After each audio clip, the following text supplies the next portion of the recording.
Looks like we're gonna have blood on our hands.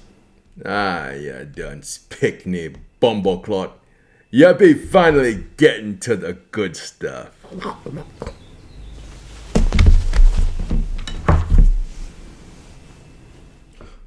Nina, you have a weapon too?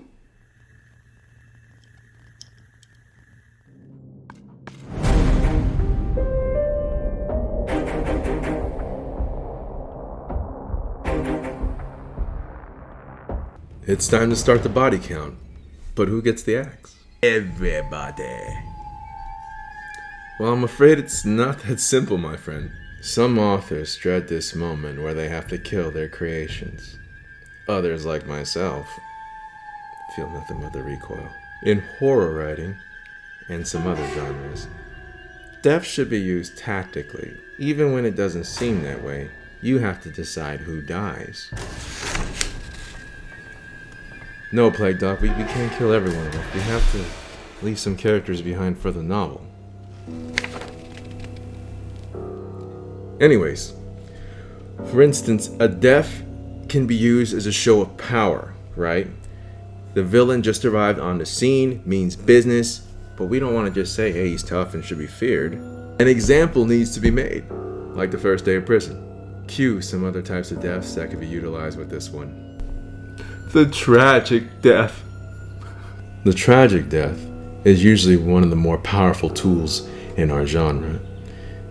This is the death of a character you spent some time building up. It's no longer just words in the mind of the reader. Now this person is a living, breathing, feeling being to that reader, and it's time to make them pay for being empathetic. This creates a state of fear within the reader. Now that you spent some time building this character up and they're brutally slaughtered before their eyes, they start to wonder, does plot armor matter to this author? Does it even exist in this world? Now anyone can get it. Fool. And this will leave them wondering, who's next? Then there's the mysterious death. Maybe you didn't spend a lot of time building this individual up that you're about to slaughter, but their death is going to move the plot along. After a brutal and grisly scene, the police happen to stumble upon a trunk of half-eaten hooker corpses.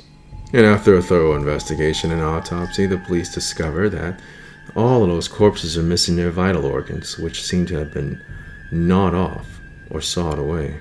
And later they happen upon a ritual site, one where the organs are about in a circle. They see the culprit dropping to his knees, then bursting forth from the shadows into the realm of mortal men. A winged being of crimson and fury comes forth, chanting to his champion, "Well done, my child. You have slaughtered enough to bring forth my wrath." Yeah, man. You like that, huh? But now you've utilized deaths that would have otherwise been meaningless to the plot. All three of these can be mixed together too. Maybe someone important was slaughtered for a plot point. There's also the question of why did he remove the organs? That happens along the way. Leaving the reader in a constant state of being off balance by not knowing what's going to happen and why creates the element of surprise, which ultimately will help you develop an atmosphere of fear. So, let's go over what we have. So we have buffing the antagonist, tragic death to hit him right in the feels, and a death that moves along the plot, or a combination of three. These are just a few of the tactics that I use.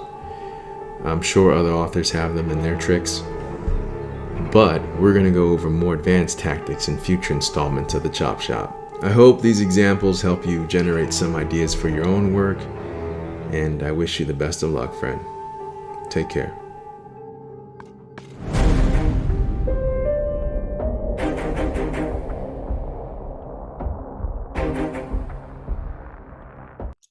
Come on, you don't need this axe here. Let me get this.